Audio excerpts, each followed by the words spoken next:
यहाँ न महंगाई की बात होती है, न बेरोजगारी की बात होती है। गुजरात मॉडल क्या है? यह देश को लूटता जा रहा है, लेकिन पॉकेट में है जितना वो कहता है उतना वो आप बोलते हैं। सारा घोटाला जो है ईवीएम में हुआ है वहाँ, लेकिन किससे कहा जाए? चुनाव आयोग उनके पॉकेट का है कि ये नरेंद्र मोदी अमित शाह की देन है, और वो चुनाव आयोग एक चंद्रचूड़ नहीं रहे होते तो इन लोग का गुजराती मॉडल अब तक पूरा हिंदुस्तान को नीलाम कर देता। ईवीएम जिस दिन हट जाएगा ये पूरे देश से हट जाएंगे, इसमें कोई दो राय नहीं। इसके माने कि ईवीएम की काउंटिंग में गड़बड़ी है और योगी के कारनामे को पूरा देश देख रहा है ना। झांसा दिया गया जिताने के नाम पर कांग्रेस को, और इसके बाद ये लोग अति उत्साहित हुए और फिर 10 बजे के बाद पलट दिया गया चुनाव को पूरा।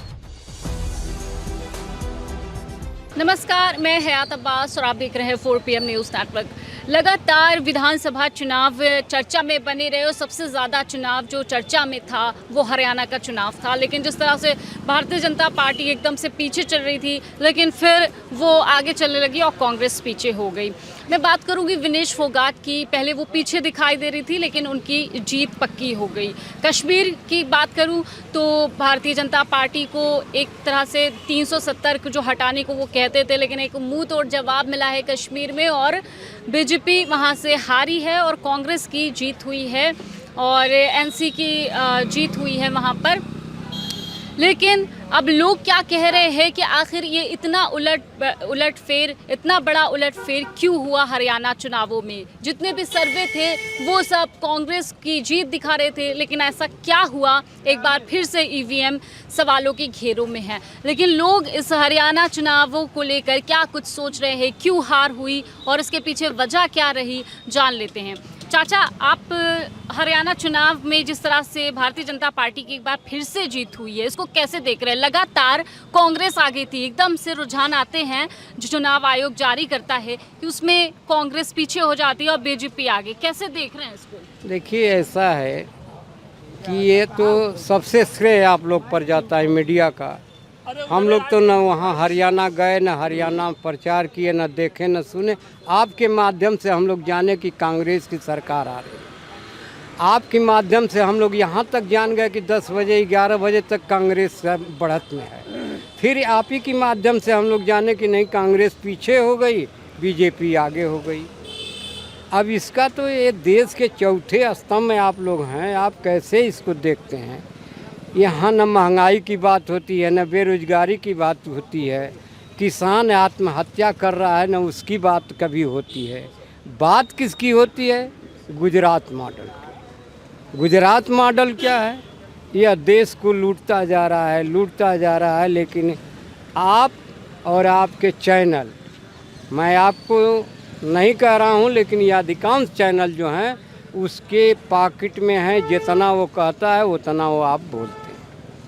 यह देश जो है कैसे बचेगा, इस पर ये देश के चौथे स्तंभ हैं, आपको भी सोचना पड़ेगा।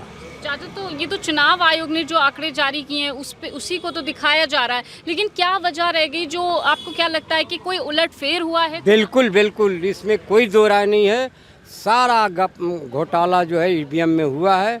जैसे यूपी में आपके 10 या 15-20 सीटें एमपी हार रहे थे, उनको जबरन हराया गया, उसी तरह वहाँ। लेकिन किससे कहा जाए? चुनाव आयोग उनके पॉकेट का है। हम कितनों चिल्लाएंगे वो मानेंगे नहीं। इसमें ईवीएम पर 101% सवाल खड़ा है कि ये नरेंद्र मोदी अमित शाह की देन है, और वो चुनाव आयोग की। चुनाव आयोग किसका है बता दीजिए आप? चुनाव आयोग किसका? अरे देश का अब हाथ जोड़ के हम निवेदन करते हैं, चंद्रचूड़ नहीं रहे होते तो अब तक तो ये देश गुलाम हो गया होता। एक चंद्रचूड़ नहीं रहे होते तो इन लोग का गुजराती मॉडल अब तक पूरा हिंदुस्तान को नीलाम कर देता। हमारे देश का सेना मारी जा रही है, उस पर किसी की फिक्र चिंता नहीं है। नौजवान घसीटता जा रहा है। आप दिनेश फोगाट की बात किए हैं ना, वो राष्ट्र के नाम पर हमारा आपका सर ऊंचा किया कि नहीं किया? उसको ज़मीन पर घिसा गया। आप सारे लोग कहाँ थे? भले ही हरियाणा हार गई हो कांग्रेस, लेकिन विनेश फोगाट ने जीत का परचम लहरा दिया। दिनेश फोगाट ने परचम नहीं लहराया, वहाँ की जनता ने वो पंचम लहराया है और जनता ने गुजरात से मॉडल को एकदम हराया है, लेकिन इनका ईवीएम अपना काम कर गया। वो ईवीएम से सरकार बना रहे हैं। ईवीएम जिस दिन हट जाएगा ये पूरे देश से हट जाएंगे, इसमें कोई दो राय नहीं। चाचा कह रहे हैं ईवीएम एक बार फिर से हैक हो सकता है, ऐसा चाचा का कहना है। आप कैसे देख रहे हैं हरियाणा में हार? एक बात बतावें, बड़ा घोर आश्चर्य हो रहा है। मैंने टीवी पर देखा, हर चैनल की बात देखा, सभी कांग्रेस की पूर्ण बहुमत की सरकार बना रहे थे। हम कैसे मान लें कि इनका आकलन 100% गलत है? भाई अंतर 10-5 सीट 5-7 सीट का न हो सकता है, आकलन गलत हो सकता है कि टोटल आकलन गलत हो जाएगा, यह समझ से परे। यहीं एमबीए पर प्रश्नवाचक चिन्ह खड़ा होता है। आप ही के चैनल, कोई चैनल भारत का नहीं, मीडिया का, जो कांग्रेस की सरकार नहीं बना रहा था। यहाँ तक कि भाजपा के लोग जो आते थे चैनल पर या डिबेट पर, वह भी कुछ बोल नहीं पाते थे। ऐसा तो नहीं है कि भाजपा के लोग अंदाज़ा नहीं करते रहे होंगे। वो अभी मान लिए थे कि हम हरियाणा में हार रहे हैं, लेकिन एकाएक 10 बजे के बाद देखिए हम लोग ईवीएम की काउंटिंग कराए हैं। 10-11 बजे तक पूरी काउंटिंग हो जाती है, लेकिन 10 बजे के बाद कांग्रेस जीत रही थी 10 बजे तक, उसके बाद भारतीय जनता पार्टी जीत गई। यह घोर आश्चर्य है। इसके माने कि ईवीएम की काउंटिंग में गड़बड़ी है।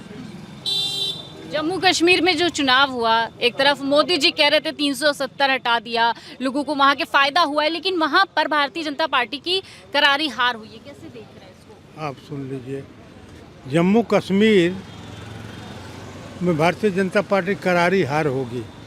भारतीय जनता पार्टी जो 80-20 का नारा देती है, इनके स्टार प्रचारक हैं मोदी योगी, जो खुलेआम 80-20 का भाषण करते हैं। 80 सबको हिंदू मानते हैं, 20 मुसलमान। तो जहाँ ऐसे लोग प्रचार में, योगी भी प्रचार में गए थे कश्मीर में, तो गए तब तो हम वही मान लिए कि अब वहाँ भाजपा की सरकार नहीं बनेगी, कांग्रेस की सरकार बनेगी, योगी का भाषण सुन के। और योगी के कारनामे को पूरा देश देख रहा है ना।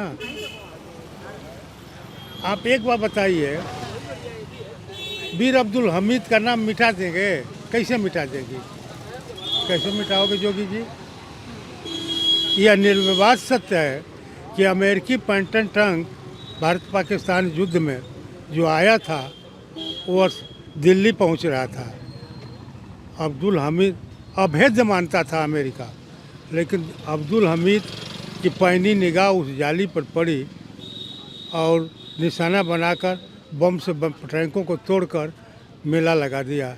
नहीं तो पैंटन टैंक रुकने वाले नहीं थे। अब आप कहते हैं कि ये देश के गद्दार हैं, पूरी कौम को गाली देते हैं, ये कैसे संभव? मतलब आपका कहना है कि ईवीएम का खेला हुआ है क्या हरियाणा में, आप मानते हैं? हाँ, ईवीएम का खेला हुआ है। और एग्जिट पोल कल तक जिताया, पेपर से, रेडियो में, टीवी पर एग्जिट पोल कांग्रेस को जिता रहा था, आज सुबह जिता रहा था। ये सब मीडिया का खेला है, झांसा दिया गया जिताने के नाम पर कांग्रेस को, और इसके बाद ये लोग अति उत्साहित हुए और फिर 10 बजे के बाद पलट दिया गया चुनाव को पूरा। 10 बजे के बाद चुनाव को पलट दिया गया। जो छोटे छोटे दल जो 2-2, 4-4 सीट पर आगे थे, उन सारे प्रत्याशियों को हरा करके इन्होंने सीट को कब्जा कर लिया। कुछ सीटें कांग्रेस की भी इन्होंने, जो कम अंतर थी, उनको हरा करके इन्होंने सत्ता को कब्जा किया है। पूर्ण रूप से बेईमानी हुई है और ये पूरा मीडिया का खेल है और सरकार से मिले हुए हैं चुनाव आयोग और मीडिया। ईवीएम तो कुछ कहता है, लेकिन आयोग और सरकार और मीडिया, ये तीनों मिल करके सबको झूठा बना दे रहे हैं। यही किया गया है वहाँ पर। मतलब देखिए यहाँ पर काफ़ी बुजुर्ग लोग थे, चाचा लोग थे, हमने जानने की कोशिश की कि आखिर हरियाणा में इतना बड़ा उलटफेर चुनावों में कैसे हो गया। साफ तौर पे ईवीएम पर एक बार फिर से शक के दायरे में है, शक के घेरे में है और लोग हैं। सर, ये जो चुनाव था, लगातार ये जो चर्चाएं चल रही थी कि कांग्रेस की सरकार बन रही है, अचानक ये जो रिजल्ट्स आते हैं, रुझान आने शुरू होते हैं तो उसमें भारतीय जनता पार्टी आगे नज़र आती है। एक तरफ बीजेपी फिर से ईवीएम को जो लेके सवाल उठ रहे हैं, सवालों के घेरे में आप कैसे देख रहे हैं हरियाणा? सवाल इस विधानसभा चुनाव का है और निश्चित रूप से जो चुनाव हुए हैं, चाहे वो जम्मू कश्मीर के हों या हरियाणा के हो, बहुत मजबूती के साथ इंडिया गठबंधन जो है जीत दर्ज की है। और अभी भी आप विश्वास आप रखिए कि जो है सरकार अभी देख रहे हैं जम्मू कश्मीर में इंडिया गठबंधन की बन रही है ना, तो हरियाणा में भी बन रही थी। और भारतीय जनता पार्टी का इतिहास रहा है कि ये जनता के जनादेश से नहीं आ रही है, ये अपने जनादेश से आ रही है। समझ रहे हैं ना? ईवीएम को बिल्कुल हमारे तरफ से ईवीएम ख़त्म कर दें, रोक लगा दें। ईवीएम जब तक रहेगा भारतीय जनता पार्टी इसी तरह से बेईमानी करती रहेगी। देखिए, विनेश फोगाट भी जुलाना से जीती हैं, तब आप ईवीएम पे सवाल नहीं उठते हैं, ऐसा भारतीय जनता पार्टी का कहना है। तो फिर जहां जीत जाती है, जहां हार हो जाती है, अभी भी लंबा समय खींचा जा रहा है, अभी भी लंबा समय आप खींच रहे हैं हराने के लिए। हाँ, मैं कह रहा हूँ ना कि पूर्ण रूप से जो है इंडिया गठबंधन सरकार में हरियाणा में आ गई थी। हम मानने के लिए तैयार नहीं है कि आप ईमानदारी से जो है गिनती चल रही है। मतलब आप नहीं मानने को तैयार है कि ईमानदारी नहीं, बिल्कुल ईमानदारी नहीं है। ईमानदारी से अगर ये काउंटिंग करा दिया जाए तो निश्चित रूप से हरियाणा में सरकार इंडिया गठबंधन की बन गई है। तो देखिए, जिस तरह से हरियाणा का रिजल्ट आया काफ़ी चौंकाने वाला है। लोगों में भी इस बात को लेकर चर्चाएं चल रही है कि एक बार फिर से ईवीएम का खेल हुआ है और कहीं ना कहीं ईवीएम के बदौलत बीजेपी ने हरियाणा में सरकार बनाई है। फिलहाल तमाम इस तरह के अपडेट के लिए 4PM देखते रहे। कैमरा पर्सन सत्यनारायण के साथ मैं हयात अब्बास, 4PM न्यूज़ नेटवर्क।